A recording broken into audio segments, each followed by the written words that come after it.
Now, the Prime Minister has been forced to pause the unveiling of his Northern Ireland Protocol deal following backlash from senior Conservatives and Unionists.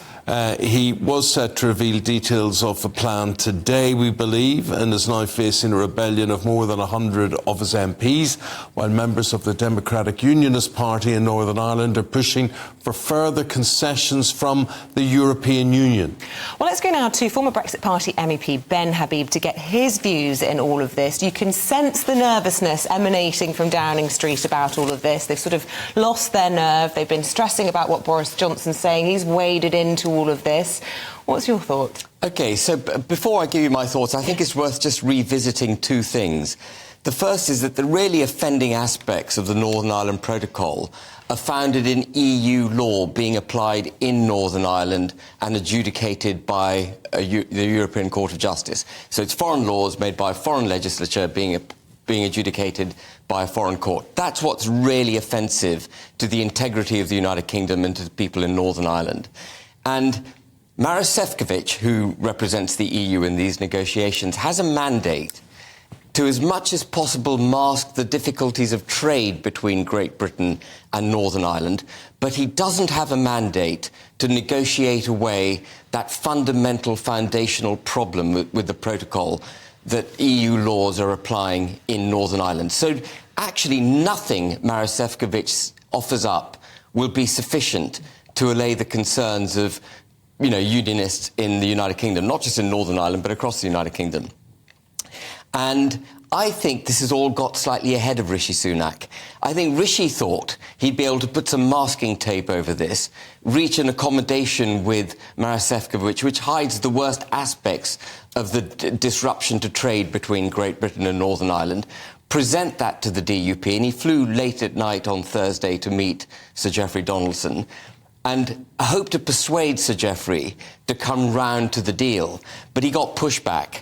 And with that pushback, I think he's recognised that actually there's no deal that he can deliver. And there's no political advantage, as he's just discovered, in going over the top of this trench, if you like, in order to fight the cause. He immediately had Boris Johnson breathing down his neck. He's got the ERG breathing down his neck. And while the DUP publicly has been actually encouraging about the nominal progress made, when it comes to fundamental details of this deal, if and when it's revealed, I suspect it won't be revealed now, but if and when it's revealed, you'll get really big pushback from the DUP. They're the only important people in all of this, really. To get anywhere, you've got to please the DUP. Absolutely right, Eamon, because even if they do a deal, even if Labour helps the Conservative Party get that across the line, ultimately Stormont will not be reformed unless and until the DUP are happy with the deal. So you end up back in the same stalemate.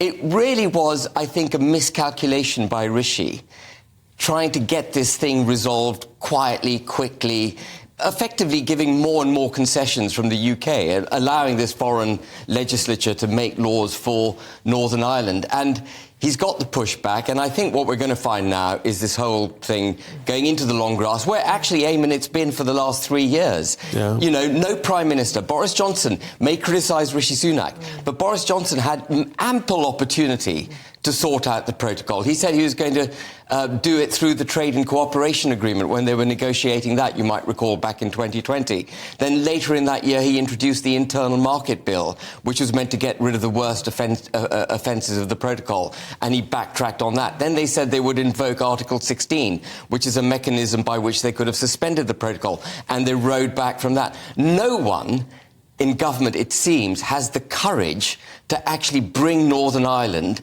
to restore it back into its rightful place in the United Kingdom. What about what's being offered as a concession on the ECJ? Would that not be acceptable if there are guarantees that it will not be used, that it's just there in name only? I mean, that's my understanding, that that's the kind of deal. I think that what they were proposing was, interceding British courts before you get to the ECJ. So all European law matters would be determined by British courts. But it's still European law. And if the ECJ should determine that the British courts hadn't applied it correctly, they'd be able to call the case in. It would be the ECJ looking down over Northern Ireland. It's all cosmetics.